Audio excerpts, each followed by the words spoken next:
What's up with the gang? It's your boy Josh, and it's two of them, man. We back with another video, man. Today we got how NBA YoungBoy dad got 55 years to life in prison.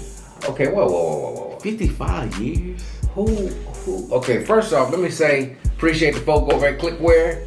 Clickware is a lifestyle. I don't know if y'all can see that or not, but it's a lifestyle.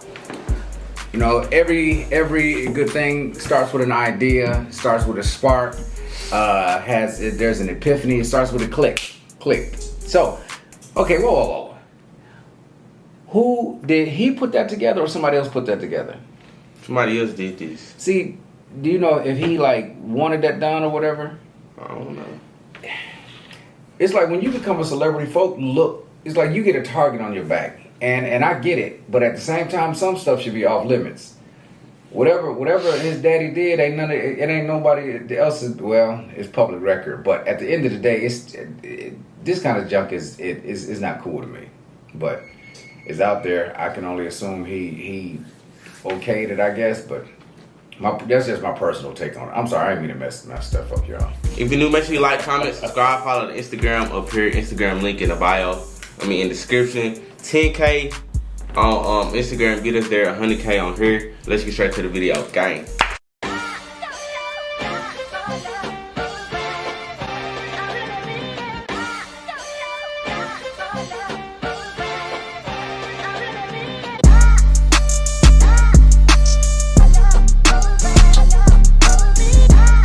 The hottest rappers in the game. He's also one of the most savage. But that ain't happened out of nowhere. Come to find out, his pops is certified in the streets too. And he's been locked up since YoungBoy was a kid. Let's get into the true story of how YoungBoy's dad got snitched on by his own brother and sentenced to 55 years in prison. On December 1st, 2009, YoungBoy's pops, Jeffrey He looks like young.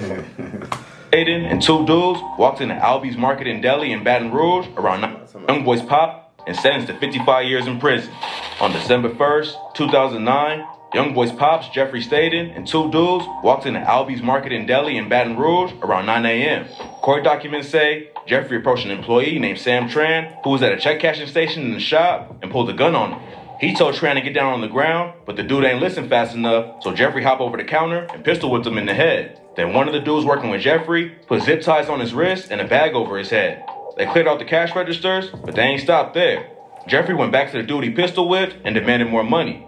Tran told him that the store had a safe with more cash inside of it, but it would take 10 minutes to open up. Unfortunately for him, Jeffrey wasn't trying to hear that and just kept demanding more bread. At this point, Tran was still tied up with a bag over his head, so there wasn't much he could do anyways. Then Jeffrey shot him in the leg, and he and both dudes ran out of the shop. Even though the lick went sour, it should have been easy for YoungBoy's dad to get away. Baton Rouge is a wild city where the robbery rate is over double the national average. And most crimes like this don't get solved unless the cops see who did it right after they committed. Back in 2016, YoungBoy dropped the track Cross Me, where he raps, "On my heart, that's on my soul. I won't tell no lies. Uncle told, now my daddy doing 55. Turns out, that wasn't just a random line in the song, but the truth behind how his dad ended up serving 55 years in prison. The cops brought in Jeffrey's brother, Dallas Staden, for questioning, and it took less than an hour for him to start singing and tell him everything. According to Dallas, he went to the store to ask about cashing the check that belonged to his friend. While he was at the counter, he told the cops that a guy came up with a gun and made him help out with the robbery. The cops pressed him about who the guy was, and Dallas admitted that it was his brother Jeffrey. Dallas told the cops that Jeffrey talks about robbing the store on several occasions, but Dallas told him not to. He also said he got into a fight with Jeffrey. That's why when you do robberies or crime, you doing by yourself. So you said that before. I got that from you. No. Yes. Josh, first off, I ain't never encouraged y'all to do no robbery. I didn't say you encouraged it. Okay. If I said anything like that, I said if you do dirt, you do it by yourself and on your own so that it doesn't affect anybody. But I wasn't talking about robbing folk. I'm not just saying rob. I'm saying that's why I did crime. I wouldn't even talk about crime. I'm saying, God, dog. Well, If you are going to do something and you know good and well that you have no business doing, but the point was don't include anybody else in it. I don't know how you take that to be me talking about crime. When have you ever known me to even? You said it. What have you seen me commit a crime? No, that's no. All right. No. Just go on, because matter of fact, that's what's wrong with your generation now. The robbery went down because Have listened. didn't want to hit the lick with him. Jeffrey wanted Dallas to wear a mask and help him shake down the store and use his apartment to facilitate the robbery. Dallas told the cops he refused to help out and didn't want his brother to use his apartment to plan the hit. But their sister Jada Staten gave Jeffrey permission to do so. According to Dallas, he went to the store early that day because he thought Jeffrey would rob it at night. During a police interview, he said that it was just a coincidence he was there when the robbery went down and that he had nothing to do with this. In the middle of his trial, Dallas told the court he was having money issues with his brother before the robbery. Jeffrey had asked him for a loan, and Dallas told him no at first, but later said he tried to get him some cash. Dallas ain't had no spare cash, but he told Jeffrey that he had a check he was supposed to cash for one of his homies that was locked up. Here's how Dallas said everything went down. His cousin Franklin drove him to Albies that morning so he could ask about cashing the check. Then while he was talking to Tran, Jeffrey walked in and pulled the burner out. Dallas said he was initially in disbelief about what was happening. Even though Jeffrey was talking about hitting the store, Dallas said he had no idea it was actually going down. And that's another thing too. When something like that, if something like that does happen, matter of fact, Josh, if you ever get questioned or something or whatever, you get an attorney. Ask for an attorney right off. Okay? Now that's I'm not telling you to go out and commit a crime or do no stupid mess like that. But if something does happen and police are wanting to question you, you get an attorney. Get an attorney. Doggone, you don't want to say nothing to the police. They're not your friend. Well, oh yeah, dog. I say that loosely too. Never mind. Testified that Jeffrey started yelling and acting strangely. He tossed a bag full of zip ties to Dallas, who put him on Tran and another employee named Than Nguyen, while a third suspect held him at gunpoint. Tran told the court that when Jeffrey started yelling at him to get on the floor, Dallas tried to act like he was just an innocent bystander and said, "I'm just a customer. Don't hurt me." When Jeffrey hopped over the counter and pistol whipped Tran, Dallas asked him why he did it. Then Jeffrey shot Tran in the leg, and Dallas asked him again what he was doing. When Jeffrey and the third dude ran out of the store, Nguyen loosened the ties on his wrist and grabbed a gun behind the counter. Dallas stayed behind to untie Tran and say sorry. Then he ran out of the store and warned Jeffrey that Nguyen had a... And see, that's garbage right there. If it's zip ties, you're not going to loosen zip ties. If they're already tight, you have to take them off and put them back on. This kind of stuff just comes across fishy from jump. Nguyen ran outside and tried to shoot him, but his gun jammed after letting off 2 shots. Nguyen saw Dallas leaving a red Mazda, which is how police tracked him down. When they searched his apartment, they found zip ties like the ones used during the robbery, which was all they needed to arrest him and bring him in for questioning. Dallas told the court that he only ran away because he didn't think the police would believe his story. But this is where his side of the situation starts getting strange. During the trial, he testified that he was hoping Nguyen would break free of the zip ties and shoot one of the other dudes. But it's a known fact that he yelled at Jeffrey to warn him about the gun. He was also caught lying about other details. And then, the story took a weird twist. In December 2007, 2 grad students at Louisiana State University were shot and killed inside their campus apartment. There was no leads at first, but a month later, the police received a call from a man who claimed he was a suspect in the case. The caller listed his friends' names and told the cops they knew about the murders and who drove the car. He told them he had direct knowledge about the murders and named a few people he thought might have committed the crime, And who himself. that's doing this? Sergeant Don Kelly. Who's the narrator behind this? You know, he sounds official. Rouge Police Department put out a statement saying thousands of man hours were spent over the next week by detectives, analysts, crime lab technicians, patrol officers, tactical teams, administrators, and others from multiple law enforcement agencies attempting to verify this information. It seemed like there was finally a break in the case, but it all turned out to be a lie. The police tracked the call back and found out it came from Dallas Staten.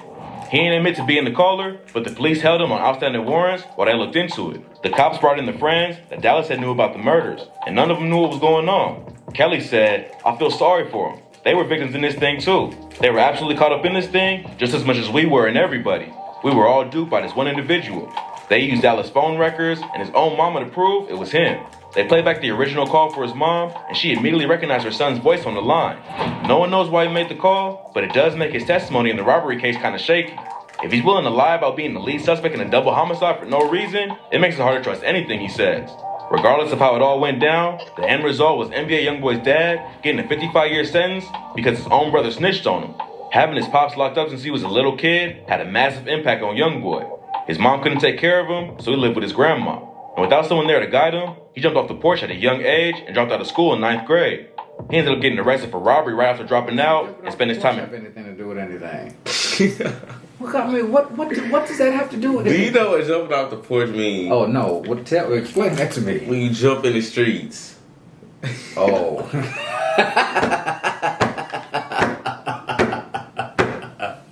Hey, y'all generation got a whole different way of talking. He said, what does jumping off the porch have to do with anything? Cause I'm like, I done jumped off a porch many a day.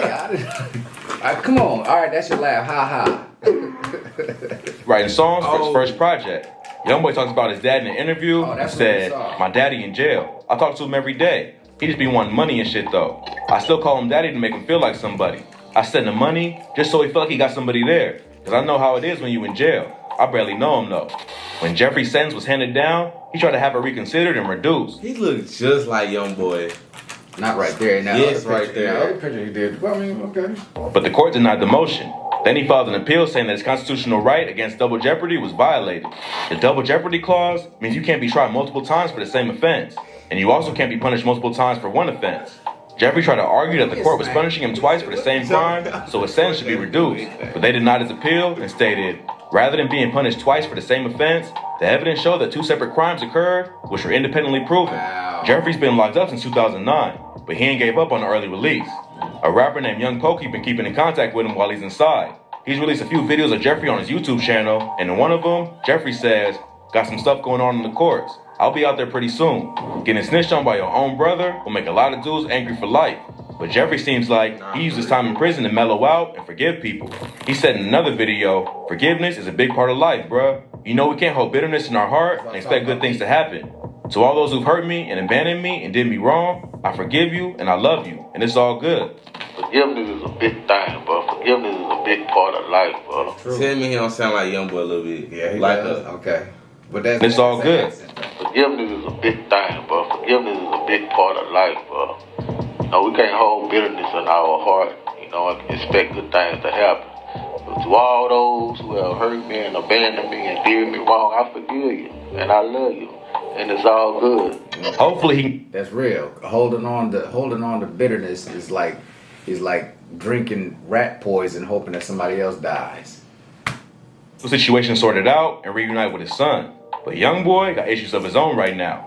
On Thursday, May 19th, an artist named Chris James shared an iMessage conversation between him and YoungBoy on Instagram. In the text, YoungBoy revealed that he don't think he'll be free or alive much longer. He said, LOL, I'm headed to a cell or the grave very soon. I wouldn't give a what her or who thought. Murder me. I wish the best for y'all. A few days before that post, DJ Academics broke the news on YoungBoy allegedly turning down a $25 million deal with Atlantic. He's had issues with the label for a minute, and back in February, he said they was the reason he ain't go #1 with his album Colors. But even though the situation ain't been perfect, he said they was the reason he ain't go #1 with his album. The thing about it is that again, from all the stuff that I've seen, he's gotten a raw deal in a lot of areas. I just appreciate his work ethic though, because that's what takes you to the top. Talent, matter of fact, let me hit you with this. Talent, it'll take you so far, but those talents and skills, those traits, they may be fixed, but that doesn't mean that that's going to get you over. In other words, you have two mindsets. You have a fixed mindset and you have a growth mindset. For people with a fixed mindset, all your talents and skills and all that stuff is locked in. But people with a growth mindset, they understand that you get better because you work through a thing. This dude, he works through whatever's happening. That's why he's grinding so much and putting so much stuff out, because he's working. So you can either be a learner or a non-learner. I'd rather be a learner in life, and I admire what he does. But even though the situation ain't been perfect, fans were shocked that he turned down that kind of money.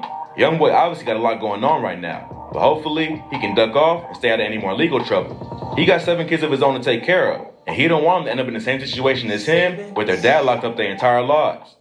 He got if you're new, make sure you like, comment, subscribe, follow the Instagram. Here, get us to 10K on Instagram, 100K on here. If y'all want to see more videos like this, let me know, man. If you ain't wearing no socks, subscribe.